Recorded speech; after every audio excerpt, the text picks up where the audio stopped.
Hey guys, this is Adrian Barber from GekkoState. We'll be showing you the deck profile video for Braydon, the champion of Toronto BCS Premium Regionals, with his amazing performance of going undefeated in the entire Swiss round and claiming the first place trophy and his obviously amazing Amon prize card. So going forward, we're going to be doing the deck profile for his Ripples deck. All right, Braydon? All right, so we're gonna start off with the starter. I mean, you can't play Vanguard without this thing. It's actually mandatory. I picked Coasty just because it was what I had on hand. I like the art.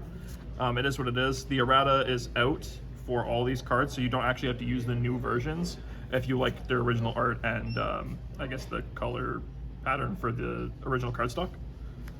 For triggers, I played 4 draw PGs.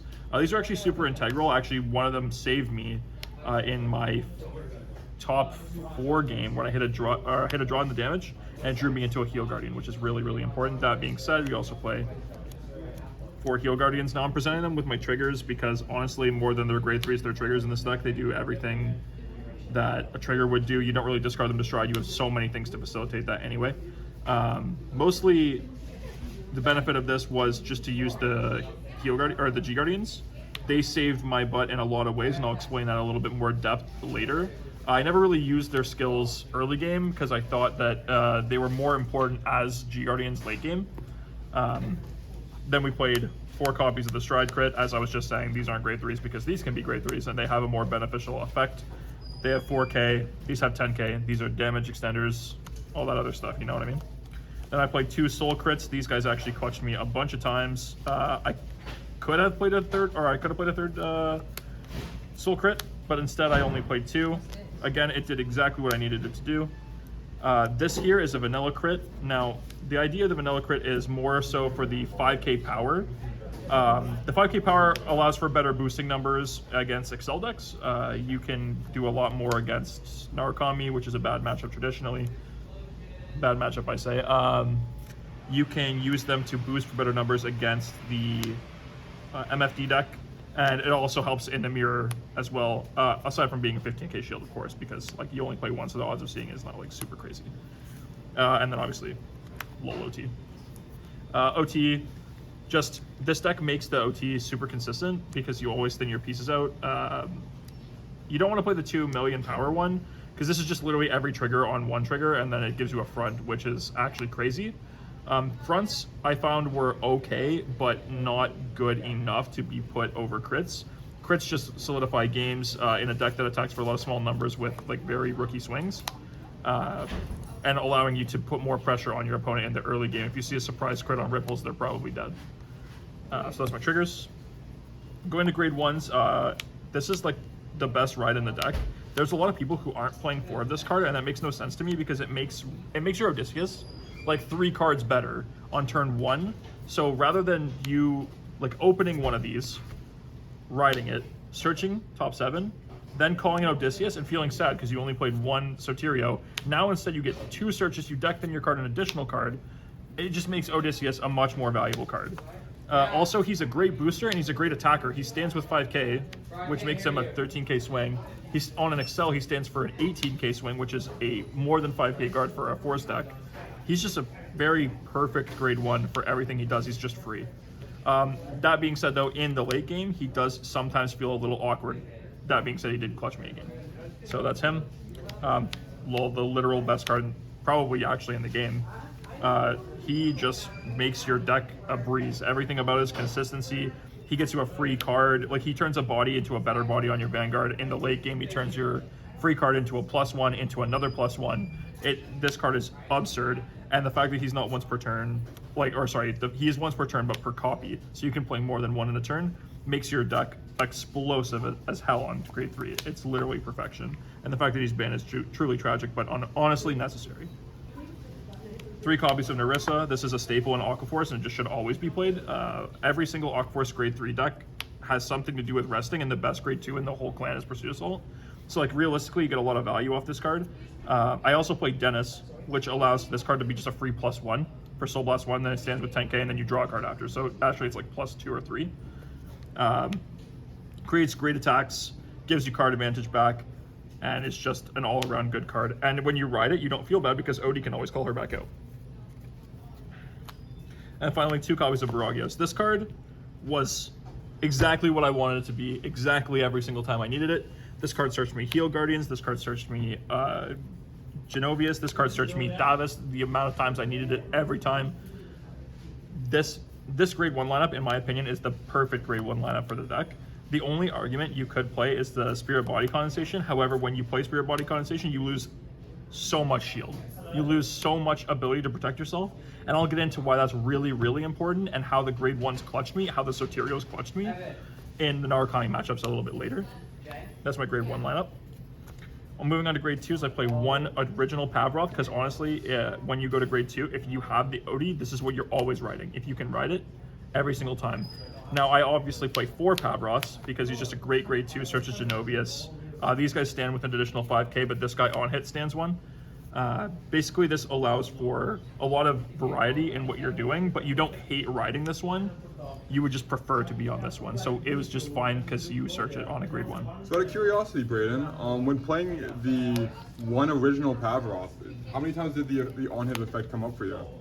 A couple, actually. I came up twice in the tournament. In testing, it came up far less, but the idea that it just pressures a card out of their hand for free is so crazy on a Vanguard swing because this deck allows you to play many grade 2s, many attackers on the second turn.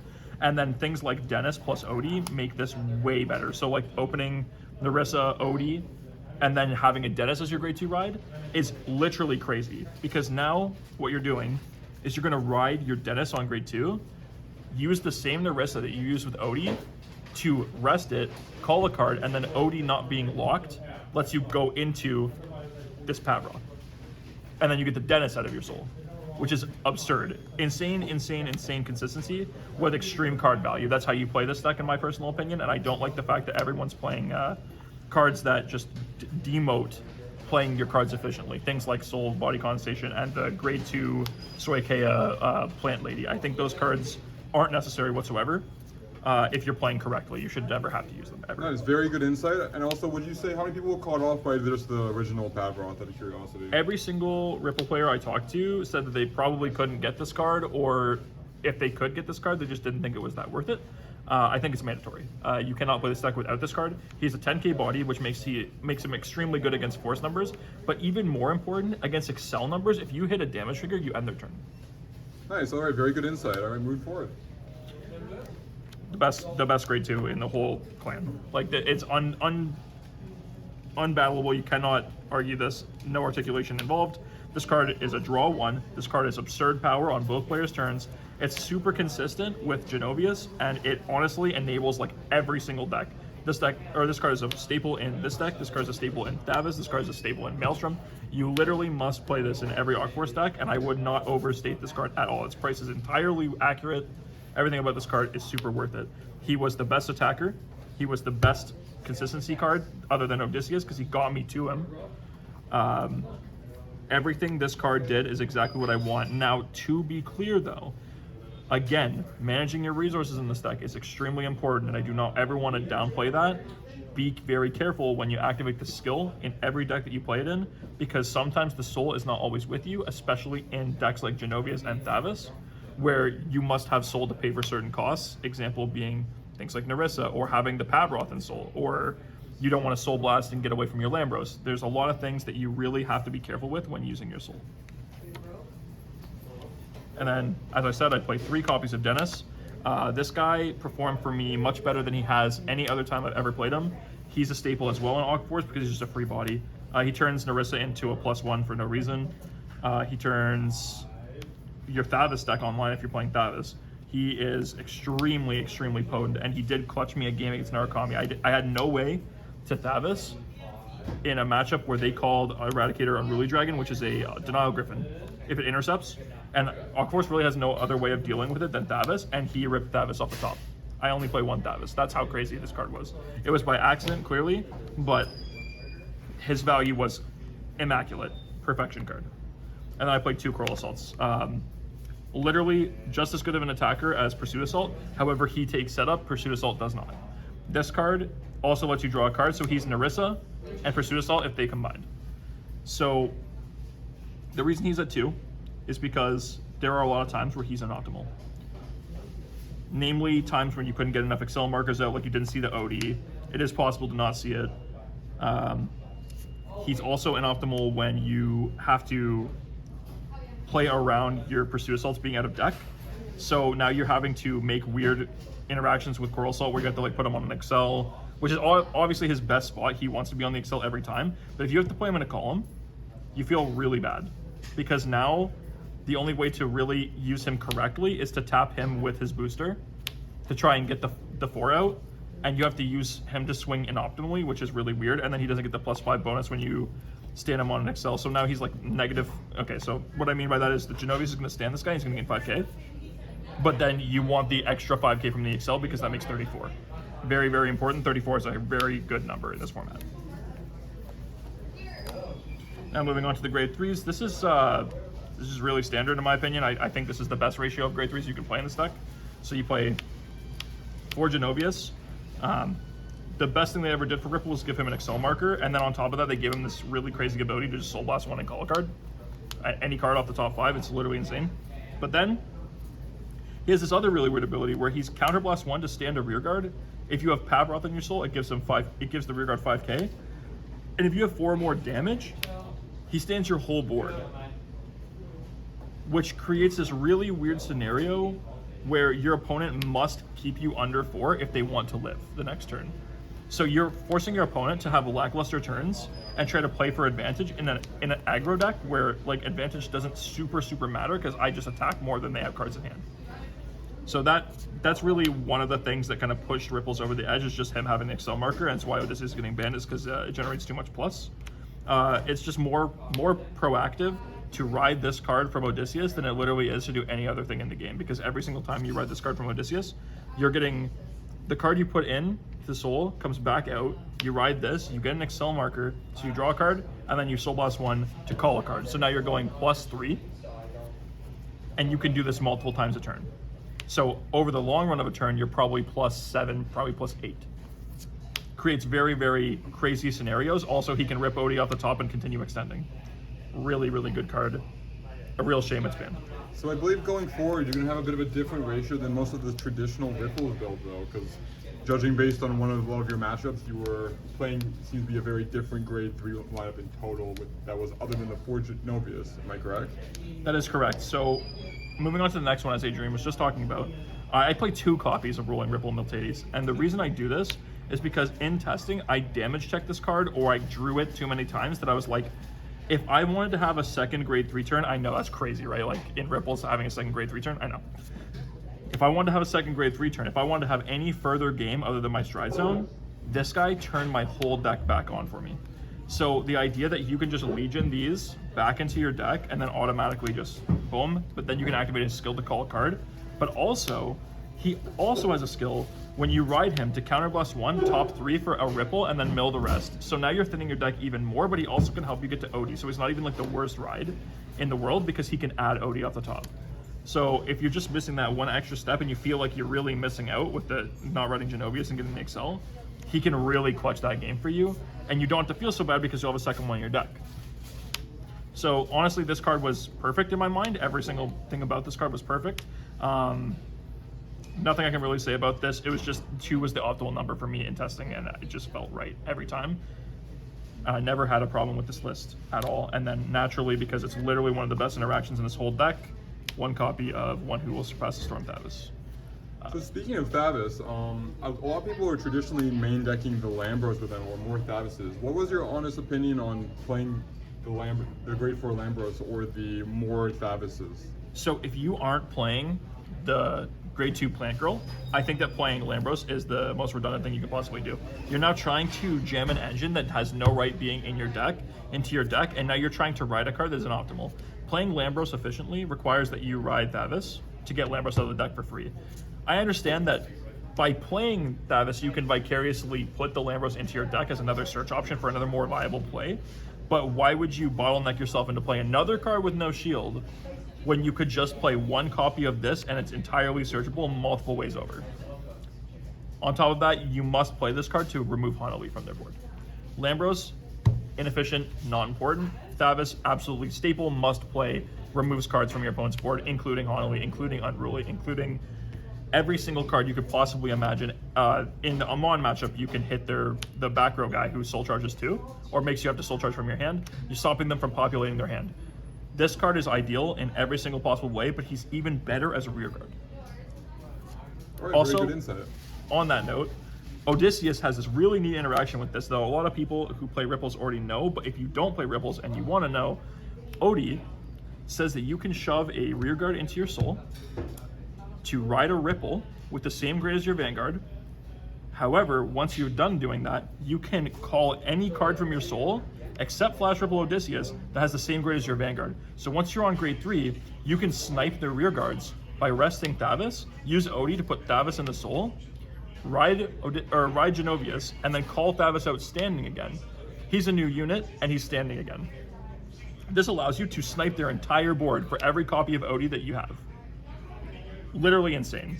Aquaforce should have probably never had that interaction, but it's just because Odysseus and New Thavis and Genovius were designed the way they were that we are allowed to have this combo. Unfortunately, it's going away again, as I've stated before, but that will shape what Aquaforce does going forward.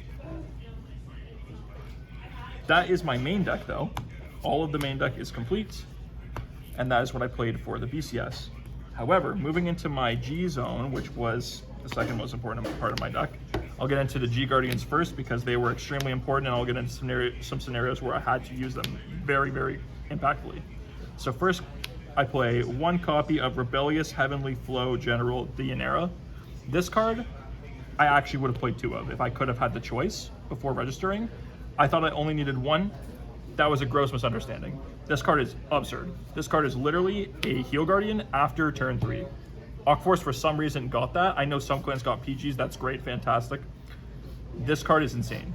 This card literally goes, if I'm against the Excel matchup, I fear nothing because I'm just gonna have a 20k shield, but now every single shield in my hand gets plus 5k for the rest of the turn. It's actually that my Vanguard gets 5k, but that's the value I saw in it. So it's Counterblast 1 for every card in my hand to have 5k extra shield. Crazy to me, absolutely bonkers. Came up a lot in the Excel mirrors. 2 copies of Galifia.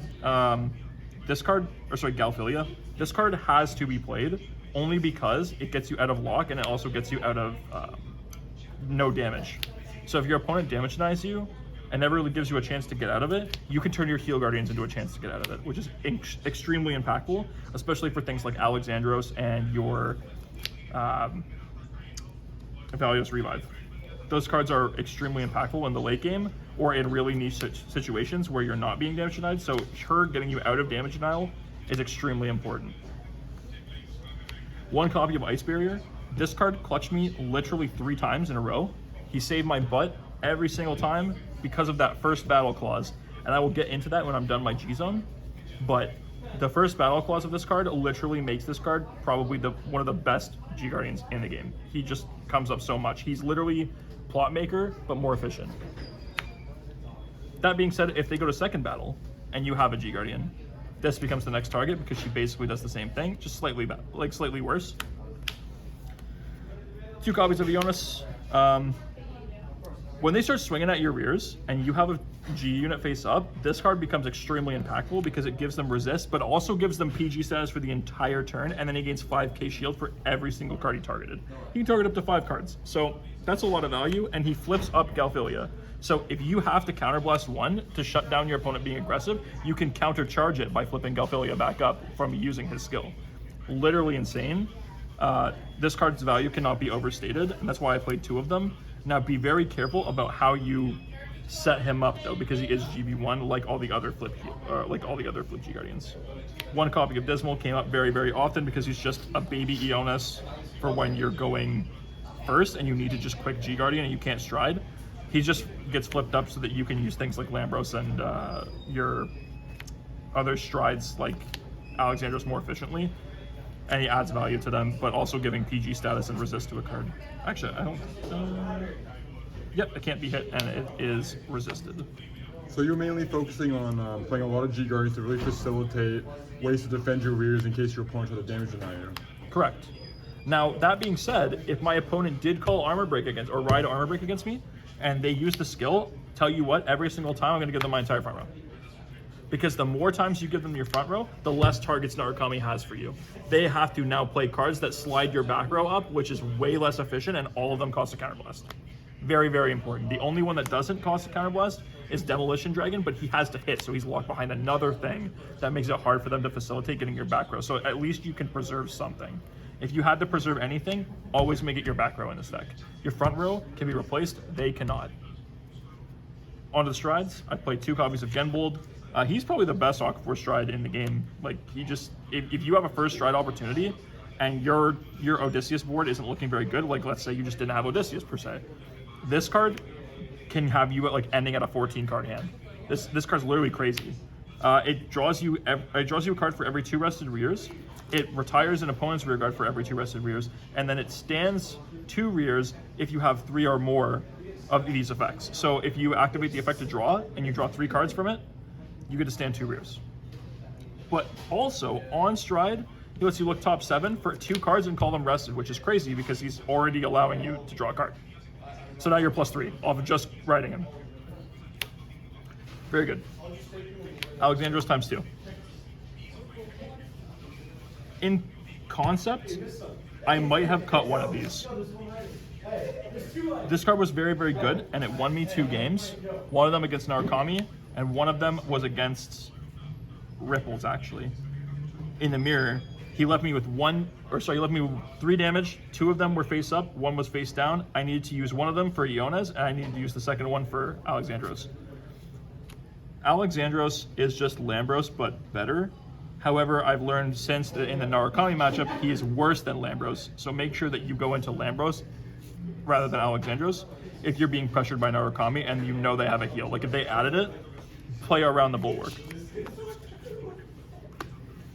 2 copies of Lambros. This guy is for damage denying purposes usually, but in the Narukami matchup, this card is crazy as hell.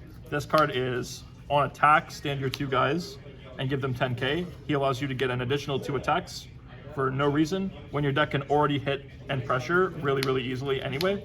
If they are on 3 or less damage though, he's a little bit more scary because you get damage denied much easier when they hit, you get turn denied when they hit a damage trigger much easier. 1 copy of Valios Revive. This guy is literally just, if they're at low damage and you want to just kill them, and you've done your double Genovius turn where you got 1,000,000 Excel markers and you have like extreme board, he creates 2 extra attacks. He says their power has to stay at 11 for the whole turn. They can't gain any trigger power, and now they're just wasting a bunch of cards. Ballerina is actually the exact same argument as Valios Revive, except no cost, except for discarding the same card as your Vanguard. So when you draw your extra Genovius, this is the best value you can get for him. Drawing your extra Genovius is a real problem in this deck, which is why we play 2 strides to facilitate doing something with them that isn't just riding them.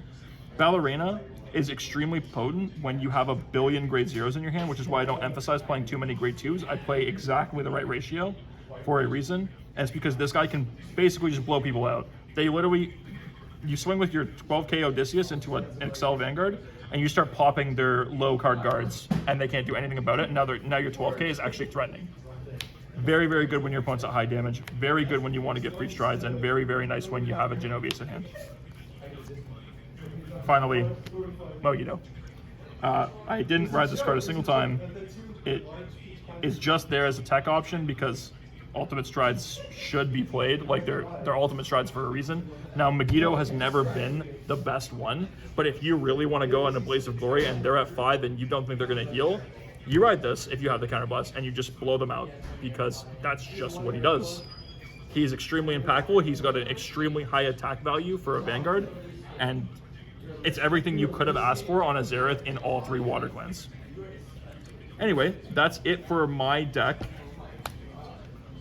I hope you guys enjoyed, and have a great BCS for the rest of the circuit. Alrighty, well, thank you for the deck profile and obviously all the analysis that you provided us, Braydon. We wish you the best of luck at Los Angeles, and we hope to see you take the trophy. Thank you so much for watching, guys, and have a wonderful day. Bye.